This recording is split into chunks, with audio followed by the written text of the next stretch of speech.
તો નરેશ પટેલે જે નિવેદન આપ્યું છે કે 5 વર્ષ ધારાસભ્ય રહેવા દો, પોતાના કાર્યકાળ પૂર્ણ કરો, પરંતુ ખોડલધામ ટ્રસ્ટના પ્રવક્તાની એક વિવાદિત પોસ્ટ સામે આવી છે અને આ જ મુદ્દા પર કાંતિ અમૃતિયા અને ઇટાલિયાના મુદ્દા પર જ સોશિયલ મીડિયામાં હસમુખ લુણાગરિયાએ પોસ્ટ કર્યું છે અને લખ્યું છે કે ગોપાલ ઇટાલિયાને હું સમર્થન આપું છું.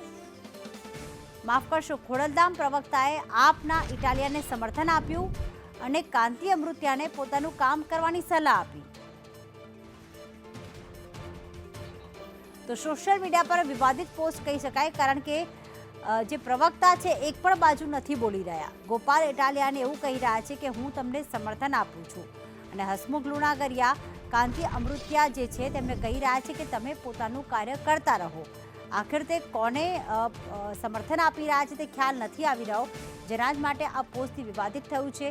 એક તરફ ખોડલધામના નરેશ પટેલ એવું કહે છે કે 5 વર્ષ સુધી ધારાસભ્ય પોતાનો કાર્યકાળ પૂર્ણ કરવો જોઈએ.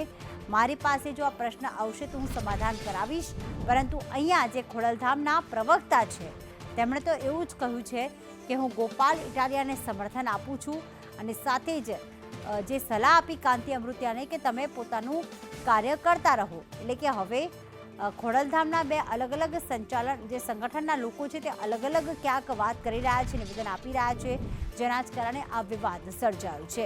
સોશિયલ મીડિયામાં આ પોસ્ટ વાયરલ થઈ રહી છે.